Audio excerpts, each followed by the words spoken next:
7시를 조금 넘긴 아침. 파리의 하늘은 낯빛이었습니다. 생앙투안 거리에서 올라온 연기가 천천히 흩어졌습니다.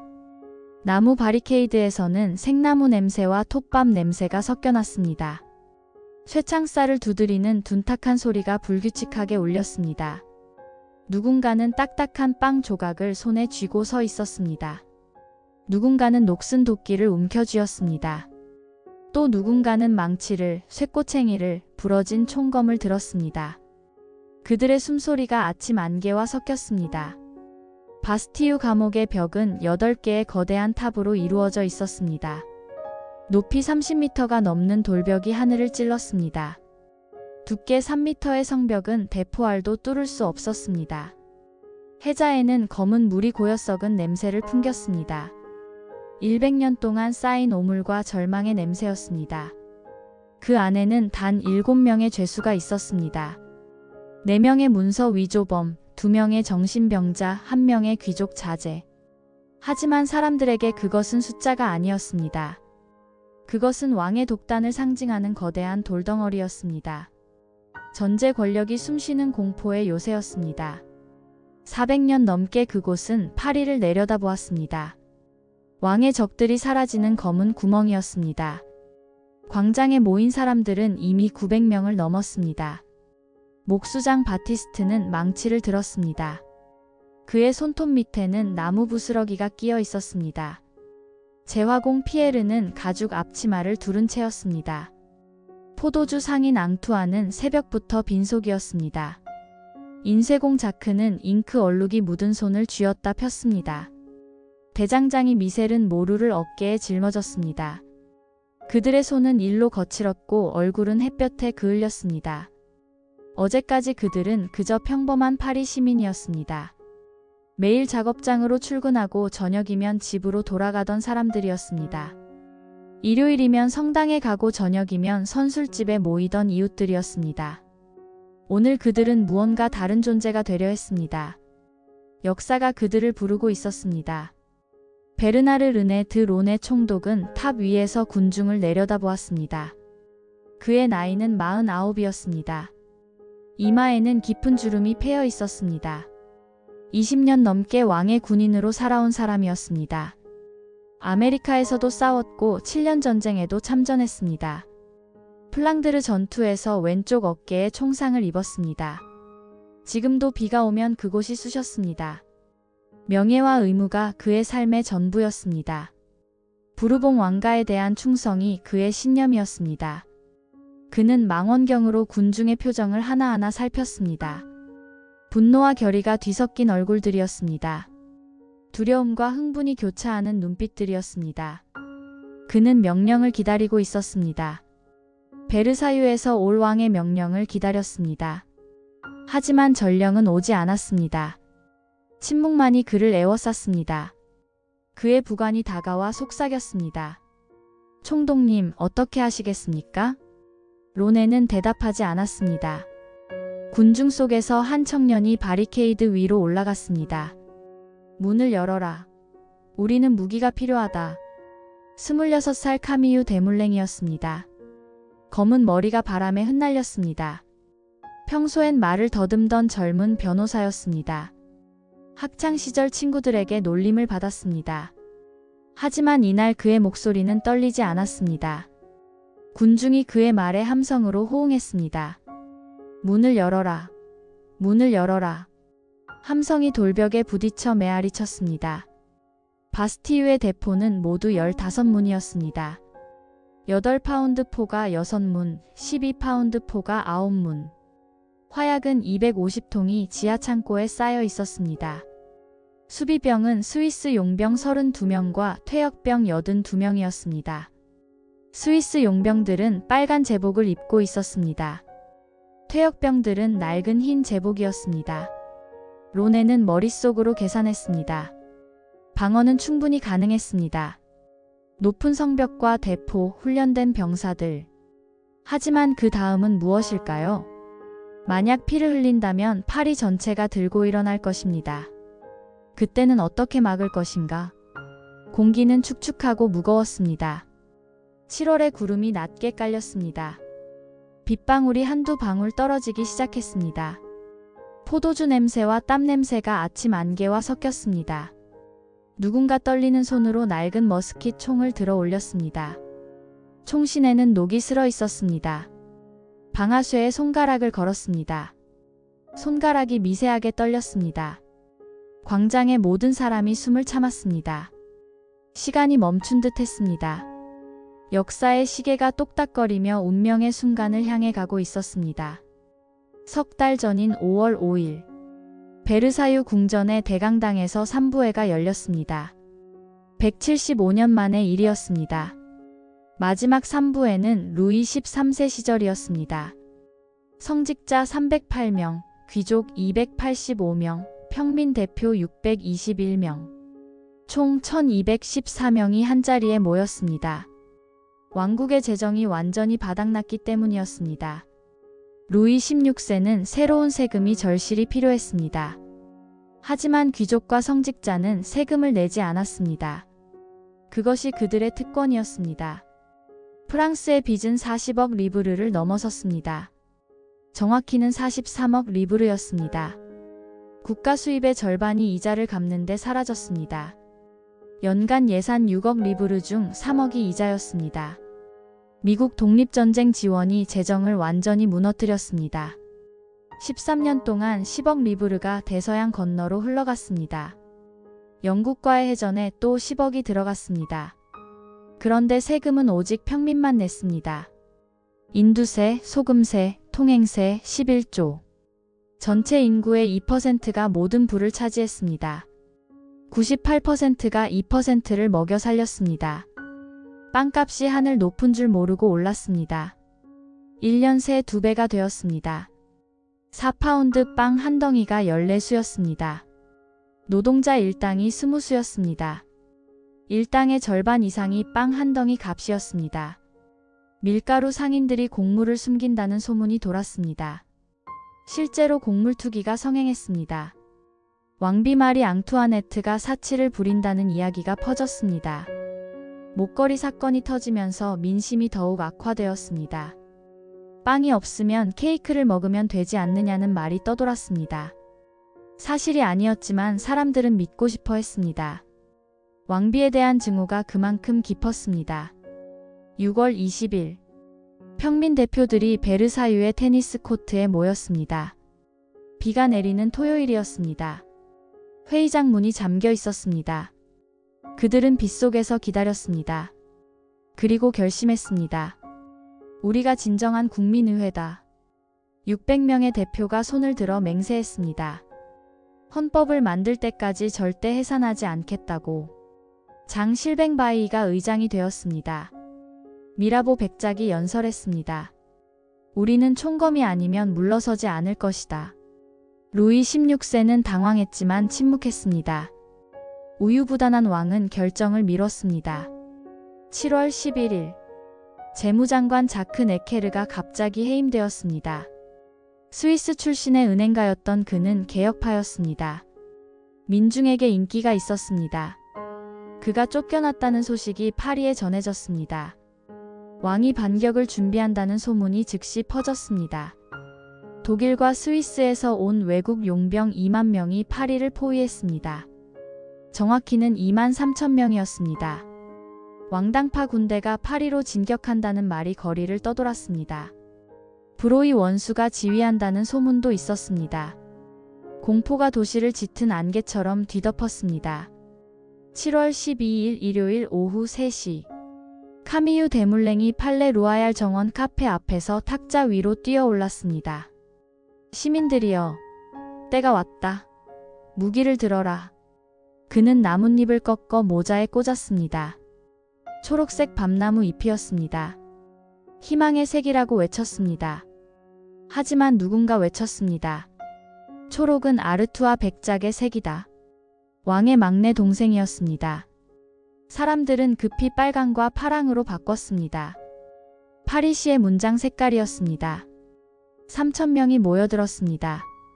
13일 월요일 새벽 5시 안개가 자욱한 파리 거리. 군중이 앵발리드 변기창으로 몰려갔습니다.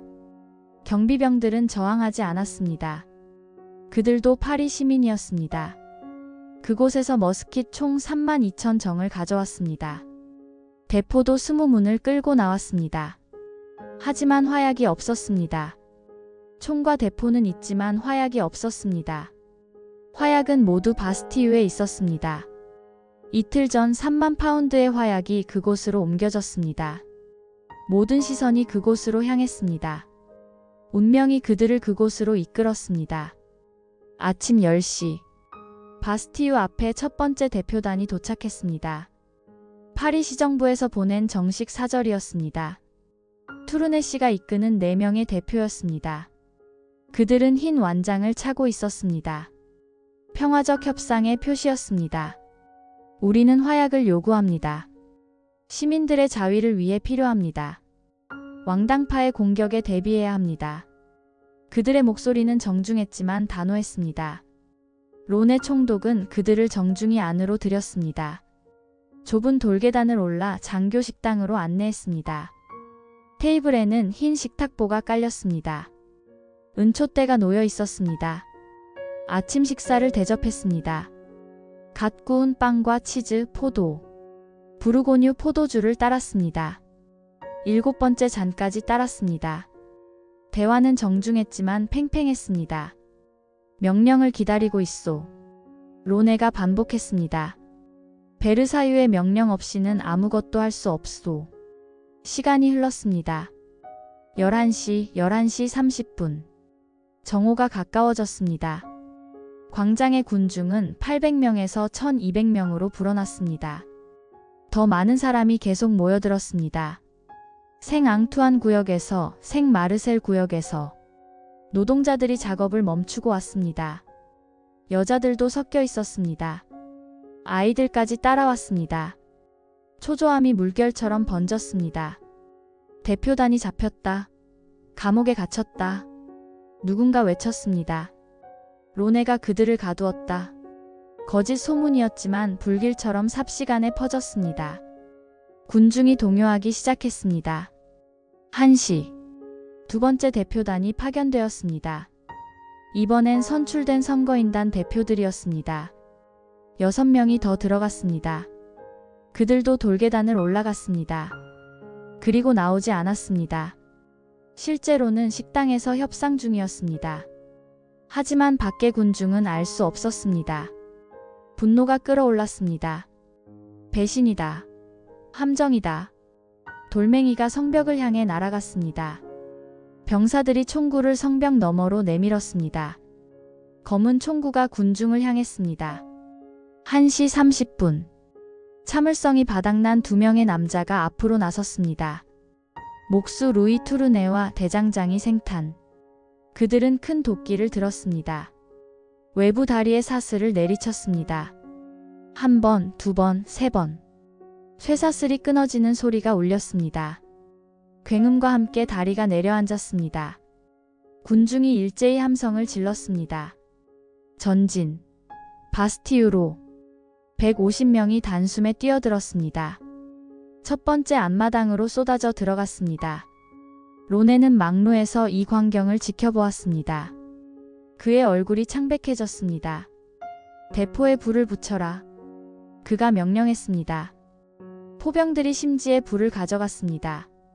하지만 많은 병사가 주저했습니다. 저들도 우리와 같은 프랑스인입니다. 한 병사가 중얼거렸습니다. 저 군중 속에 내 이웃이 있을지 모릅니다. 내 처남이 있을지도 모릅니다. 병사들이 서로를 바라보았습니다. 발포하지 마라. 발포 금지. 로네가 다시 외쳤습니다. 그는 흰 손수건을 꺼내 흔들었습니다. 협상하겠다는 신호였습니다. 하지만 연기와 먼지 속에서 아무도 보지 못했습니다. 아니, 보고도 믿지 않았습니다. 군중은 계속 밀려들었습니다. 함성은 천둥 소리처럼 커졌습니다. 문을 열어라. 항복하라. 2시. 세 번째 대표단이 도착했습니다. 이번엔 정식 파리 시정부 위원들이었습니다.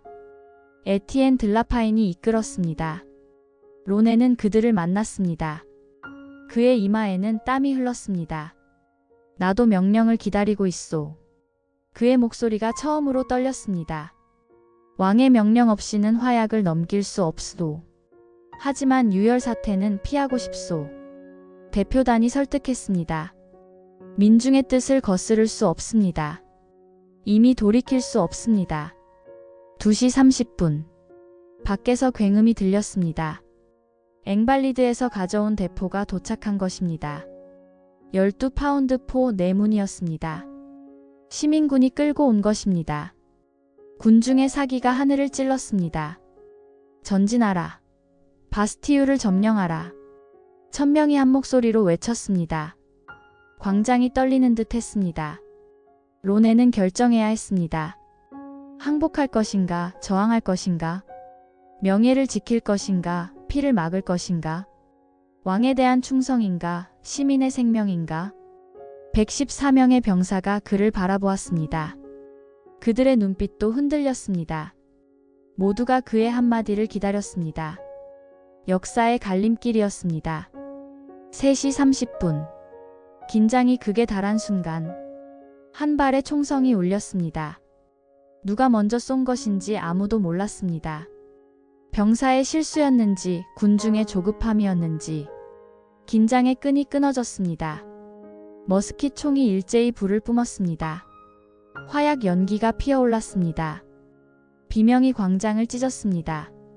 역사의 주사위가 던져졌습니다. 총성이 연달아 터졌습니다. 검은 연기가 광장을 뒤덮었습니다. 화약 냄새가 코를 찔렀습니다. 비명과 신음이 뒤엉켰습니다. 물러서지 마라. 전진. 누군가 외쳤습니다. 그날 전투로 약 98명이 전사했습니다. 피가 돌바닥에 흘렀습니다. 붉은 피가 빗물과 섞였습니다. 73명이 부상을 입었습니다. 팔이 부러지고 다리가 찢어졌습니다. 한 젊은이는 복부에 총을 맞았습니다. 그는 어머니를 부르며 쓰러졌습니다. 겁쟁이들. 물러서는 자는 배신자다. 퇴역 군인 피에르 울랭이 앞으로 나섰습니다. 62살의 늙은 병사였습니다. 그는 군중이 끌고 온 대포를 지휘했습니다. 대포를 앞으로. 조준.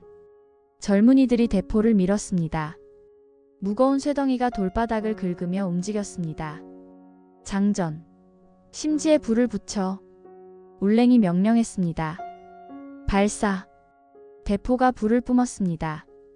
굉음이 파리 전체를 흔들었습니다. 바스티유의 나무 문이 산산조각 났습니다. 참나무 파편이 사방으로 튀었습니다. 돌 파편이 비처럼 쏟아졌습니다. 문이 안쪽으로 무너졌습니다. 군중이 환호했습니다. 로네는 지하 화약고로 뛰어내려갔습니다. 차가운 돌계단을 내려갔습니다. 그의 부츠 소리가 메아리 쳤습니다. 지하는 축축하고 어두웠습니다. 곰팡이 냄새가 났습니다. 손에 횃불을 들었습니다. 불꽃이 흔들렸습니다. 250통의 화약이 어둠 속에 쌓여 있었습니다. 검은 화약통들이 죽음처럼 침묵했습니다. 모두 함께 죽을 수도 있다. 그가 중얼거렸습니다. 최후의 수단으로. 그는 폭발을 최후 수단으로 고려했습니다. 만약 화약이 폭발하면 반경 500m가 날아갈 것입니다. 바스티유도, 군중도, 주변 건물도 모두 잿더미가 될 것입니다. 그는 횃불을 들고 고민했습니다. 총독님, 이미 끝났습니다. 늙은 하사 베카르가 그를 만류했습니다. 70살의 퇴역병이었습니다. 우리도 살고 싶습니다. 우리에게도 가족이 있습니다. 내 손자는 겨우 3살입니다. 다른 병사들도 모여들었습니다. 이것은 명예가 아닙니다, 총독님. 이것은 학살입니다. 스위스 용병 대장 플리가 말했습니다. 왕께서도 이런 것을 원하지 않으실 겁니다. 로네의 손이 떨렸습니다. 횃불이 흔들렸습니다. 우리가 항복하면 그들이 우리를 살려줄까? 모르겠습니다. 하지만 죽는 것보다는 낫습니다. 병사들의 만류로 로네는 결심을 바꿨습니다. 횃불을 내려놓았습니다. 불꽃이 축축한 돌바닥에서 지직거리다 꺼졌습니다. 4시. 협상이 시작되었습니다. 론에는 조건을 제시했습니다. 명예로운 항복을 보장. 병사들의 안전을 약속하라. 무기를 가지고 퇴각하게 하라. 밖에서는 대답이 없었습니다. 군중은 무조건 항복만을 원했습니다. 4시 5분. 마침내 흰 깃발이 성벽 위로 올라갔습니다. 낡은 침대 시트였습니다. 바람에 펄럭였습니다. 군중이 일제히 함성을 질렀습니다. 항복이다. 그들이 항복했다. 바스티유가 무너졌다. 함성이 파리 전역으로 퍼졌습니다. 종소리가 울렸습니다. 노트르담의 종, 생제르맹의 종. 모든 성당의 종이 울렸습니다. 철문이 안에서 열렸습니다. 무거운 쇠빗장이 들렸습니다. 끼익 소리를 내며 문이 열렸습니다. 수백 명이 안으로 쏟아져 들어갔습니다. 어떤 이는 울었고 어떤 이는 웃었습니다. 어떤 이는 무릎을 꿇고 기도했습니다. 자유다. 우리가 해냈다. 로네가 병사들에게 둘러싸여 끌려 나왔습니다. 그의 얼굴은 창백했습니다. 군복은 찢어졌습니다. 모자는 벗겨졌습니다. 회색 머리가 흐트러졌습니다. 시청으로 데려가라. 재판을 받게 하라. 라파에트의 부관이 외쳤습니다. 그는 질서를 유지하려 했습니다. 하지만 성난 군중이 로네를 에워쌌습니다.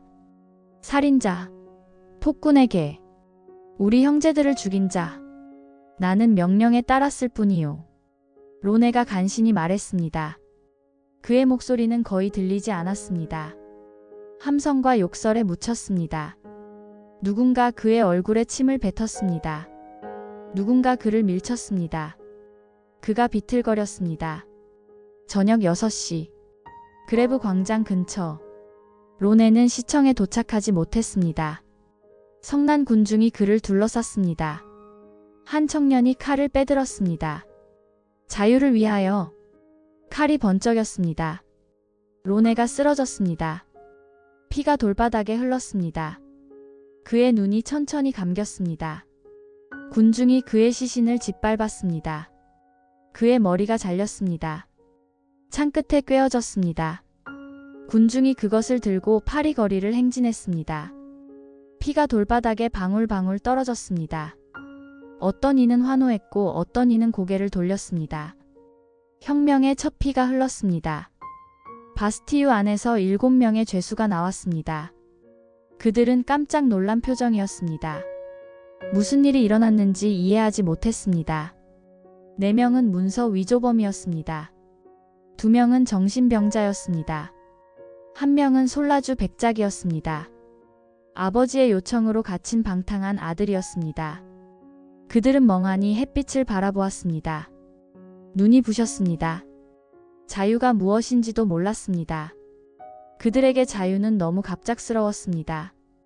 군중은 감옥 전체를 뒤졌습니다. 지하 감옥, 고문실, 비밀 통로. 고문 도구를 찾았다. 누군가 외쳤습니다. 녹슨 쇠사슬과 철가면이었습니다. 사실은 중세의 녹슨 갑옷이었습니다. 박물관에나 있을 골동품이었습니다. 하지만 아무도 진실에 관심 없었습니다. 신화가 만들어지고 있었습니다. 혁명이 자신의 서사를 쓰고 있었습니다. 전설이 탄생하고 있었습니다. 밤이 왔습니다. 파리의 하늘이 붉게 물들었습니다. 바스티유에 불이 났습니다. 군중이 가구와 문서를 끌어내 태웠습니다. 불꽃이 하늘로 치솟았습니다. 구체제가 불타고 있었습니다.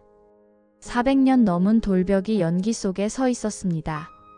새로운 시대가 연기 속에서 태어나고 있었습니다. 자유의 불꽃이 파리를 밝혔습니다. 7월 15일 아침 8시. 베르사유 궁전의 왕의 침실. 루이 16세가 잠에서 깼습니다. 리앙쿠르 공작이 기다리고 있었습니다. 폐하, 급히 아래 올 일이 있사옵니다. 왕은 하품을 했습니다. 무슨 일인가? 파리에서 큰 소동이 일어났습니다. 바스티유가 함락되었습니다. 왕이 놀라 일어났습니다. 반란인가? 아니옵니다, 폐하. 공작이 고개를 숙였습니다. 혁명입니다. 루이 16세는 창밖을 바라보았습니다. 베르사유의 정원은 평화로웠습니다. 분수가 햇빛에 반짝였습니다. 공작새가 잔디밭을 거닐었습니다. 혁명이라. 왕이 중얼거렸습니다. 그는 일기장을 펼쳤습니다. 7월 14일 자리에 적었습니다. RIN. 아무것도 없음. 사냥을 가지 못한 날이라는 뜻이었습니다. 그에게는 그것이 중요했습니다. 베르사유는 파리에서 20km 떨어져 있었습니다. 그 거리가 시대의 간격이었습니다. 정오. 국민의회가 긴급 소집되었습니다. 바이가 보고했습니다. 파리는 해방되었습니다. 시민이 승리했습니다. 새로운 시대가 열렸습니다. 의원들이 환호했습니다. 미라보가 연단에 올랐습니다. 이제 왕은 국민과 함께해야 합니다. 그렇지 않으면 왕정 자체가 위험합니다. 7월 16일 파리 시정부가 공식 출범했습니다. 바이가 정식으로 파리 시장이 되었습니다. 천문학자에서 정치가가 되었습니다. 라파에트가 국민위병 사령관이 되었습니다. 미국 독립전쟁의 영웅이 파리의 수호자가 되었습니다. 3색 코케이드가 새로운 휘장으로 채택되었습니다. 파랑과 빨강은 파리를 상징했습니다. 흰색은 왕실을 상징했습니다. 하지만 이제 그 의미가 바뀌고 있었습니다. 자유, 평등, 박애의 색이 되어가고 있었습니다. 7월 17일 오전 루이 16세가 파리로 출발했습니다. 호위병은 없었습니다. 측근 몇 명만 따랐습니다. 마차는 천천히 움직였습니다. 길가에 시민들이 늘어서 있었습니다. 침묵이 흘렀습니다. 왕이 파리 시청에 도착했습니다. 광장에는 수만 명이 모여 있었습니다. 총과 창으로 무장한 시민들이었습니다. 바이가 왕을 맞았습니다. 폐하, 파리는 폐하를 사랑합니다. 그는 3색 코케이드를 내밀었습니다. 왕이 망설였습니다. 달아야 합니다. 폐하. 라파에트가 속삭였습니다. 그렇지 않으면. 왕은 떨리는 손으로 휘장을 받았습니다. 가슴에 달았습니다. 시청 발코니로 나갔습니다. 국민 만세. 그가 작은 목소리로 말했습니다. 군중이 환호했습니다. 왕 만세. 국민 만세. 하지만 그것은 조건부 환호였습니다. 왕이 국민과 함께할 때만의 환호였습니다. 라파에트가 국민위병을 조직했습니다. 사흘 만에 48,000명이 가입했습니다. 상인, 수공업자, 변호사, 의사. 파리의 모든 계층이 참여했습니다. 시민이 무장했습니다. 청색 제복에 붉은 깃이 달렸습니다. 더 이상 왕의 군대만이 무력을 독점하지 않았습니다. 권력의 균형이 완전히 바뀌었습니다. 돌이킬 수 없는 변화였습니다. 바스티유 철거가 시작되었습니다. 800명의 노동자가 동원되었습니다. 곡괭이와 망치로 돌벽을 부쉈습니다. 하루에 10m씩 무너졌습니다. 돌 하나하나가 조각나 팔렸습니다. 파리 시민들이 기념품으로 샀습니다. 자유의 조각이라고 불렀습니다. 애국자의 증표가 되었습니다. 피에르 팔로아라는 사업가가 독점 계약을 맺었습니다. 그는 바스티유 돌로 모형을 만들어 팔았습니다. 프랑스 전역으로 유럽 전역으로 팔려나갔습니다. 1년 뒤 그곳은 텅 빈 광장이 되었습니다. 돌 하나 남지 않았습니다. 자유광장이라는 이름이 붙었습니다. 8월 4일 밤 국민의회가 밤새 회의했습니다. 새벽 2시에 투표가 시작되었습니다. 봉건제 폐지가 가결되었습니다. 귀족의 모든 특권이 사라졌습니다. 농노제가 폐지되었습니다. 영주 재판권이 폐지되었습니다. 사냥 독점권이 폐지되었습니다. 교회의 11조가 폐지되었습니다. 매관매직이 폐지되었습니다. 길드의 독점이 폐지되었습니다. 천년의 질서가 하룻밤에 무너졌습니다. 의원들이 울며 포옹했습니다. 우리가 해냈다. 8월 26일 인간과 시민의 권리선언이 발표되었습니다. 17개 조항이었습니다. 인간은 자유롭고 평등하게 태어났다. 첫 조항이었습니다. 자유, 소유, 안전, 압제에 대한 저항. 이것이 천부인권이라고 선언했습니다. 계몽사상이 헌법이 되었습니다. 루소와 볼테르의 꿈이 현실이 되었습니다. 몽테스키웨의 이론이 법이 되었습니다. 새로운 시대의 문이 활짝 열렸습니다. 소식은 전광석화처럼 퍼졌습니다. 일주일 만에 유럽 전역에 알려졌습니다. 빈에서 황제가 긴급회의를 소집했습니다. 베를린에서 프리드리히 비렐름이 군대를 점검했습니다. 런던에서 조지 3세가 불안해했습니다. 마드리드에서 카를로스 4세가 국경을 봉쇄했습니다. 왕들은 공포에 떨었습니다. 혁명의 전염을 두려워했습니다. 그러나 민중은 희망을 품었습니다. 브뤼셀에서, 암스테르담에서, 바르샤바에서 지식인들이 펜을 들었습니다. 신문이 쏟아져 나왔습니다. 팸플릿이 비밀리에 유포되었습니다. 프랑스를 보라. 자유는 가능하다. 세계가 요동치기 시작했습니다. 236년이 지났습니다. 바스티유 광장에는 7월 혁명 기념탑이 서 있습니다. 1840년에 완성되었습니다. 높이 52m의 청동 기둥입니다. 꼭대기에는 황금빛 자유의 여신이 있습니다. 한 손에는 횃불을 들었습니다. 다른 손에는 부러진 사슬을 들었습니다. 그녀는 여전히 하늘을 향해 날고 있습니다. 발밑에는 지하철이 지나갑니다. 현대의 파리 시민들이 일하러 가고 집으로 돌아갑니다. 매년 7월 14일 프랑스 전역에서 축제가 열립니다. 소방관들이 무도회를 엽니다. 거리에서 사람들이 춤을 춥니다. 에펠탑에서 불꽃놀이가 터집니다. 라 마르세예즈가 울려 퍼집니다. 자유, 평등, 박애를 외칩니다. 하지만 그 의미를 진정 기억하는 사람은 얼마나 될까요? 축제가 끝나면 일상이 돌아옵니다. 불평등은 여전히 존재합니다. 오늘도 세계 여러 광장에서 사람들이 거리로 나옵니다. 어떤 곳에서는 민주주의를 요구합니다. 어떤 곳에서는 자유를 외칩니다. 어떤 곳에서는 정의를 부르짖습니다. 그들도 무언가를 요구합니다. 빵이든 자유든 존엄이든 정의든 목소리를 내고 있습니다. 때로는 총성이 울립니다. 때로는 피가 흐릅니다. 때로는 감옥문이 닫힙니다. 하지만 목소리는 멈추지 않습니다. 우리는 여전히 묻습니다. 언제 저항이 정당한가? 불의를 참는 것이 평화인가? 폭력은 어디까지 허용되는가? 질서와 자유 중 무엇이 먼저인가? 혁명의 대가는 누가 치르는가? 승자가 쓴 역사는 진실인가? 자유의 값은 얼마인가? 평등은 어떻게 지켜지는가? 이 물음들은 여전히 살아있습니다. 답은 시대마다 달라집니다. 역사는 결코 단순하지 않습니다. 바스티유 함락도 그랬습니다. 영웅만 있었던 것이 아닙니다. 희생자도 가해자도 뒤섞였습니다. 모두가 자신의 정의를 믿었습니다. 모두가 더 나은 내일을 꿈꿨습니다.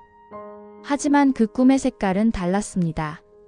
혁명가의 꿈과 왕당파의 꿈, 부르주아의 꿈과 민중의 꿈, 파리의 꿈과 지방의 꿈, 모두 달랐습니다. 그날 전투로 약 98명이 전사했습니다. 이름 없는 시민들이었습니다. 빵집 주인, 구두 수선공, 인쇄공. 그들에게는 가족이 있었습니다. 론의 총독의 죽음도 기억합니다. 그도 누군가의 아버지였습니다. 스위스 용병들도 기억합니다. 그들은 고향이 가난해서 용병이 되었습니다. 광장에 모인 평범한 사람들을 기억합니다. 그들은 역사를 바꾸려 하지 않았습니다. 단지 내일의 빵을 원했을 뿐입니다. 아이들이 굶지 않기를 바랐을 뿐입니다. 하지만 그들이 역사를 만들었습니다. 혁명은 끝이 없습니다. 프랑스 혁명도 끝나지 않았습니다. 공포 정치가 왔습니다. 단두대가 광장에 섰습니다. 로베스피에르가 공포를 지배했습니다. 그도 결국 단두대에 올랐습니다. 나폴레옹이 황제가 되었습니다. 왕정이 복귀했습니다. 다시 혁명이 일어났습니다. 1830년, 1848년, 1871년. 파리는 계속 바리케이드를 쌓았습니다. 자유는 한 번에 완성되지 않습니다. 혁명으로 얻은 자유도 마찬가지입니다. 매일 조금씩 지켜가야 합니다. 매일 조금씩 넓혀가야 합니다. 평등도 저절로 오지 않습니다. 끊임없이 가꾸어야 합니다. 박애는 더욱 어렵습니다. 증오가 사랑보다 쉽기 때문입니다. 때로는 후퇴하고 때로는 전진합니다. 그것이 민주주의의 숙명입니다. 완성이 없는 영원한 과정입니다. 우리도 매일 선택합니다. 침묵할 것인가? 말할 것인가? 순응할 것인가? 저항할 것인가?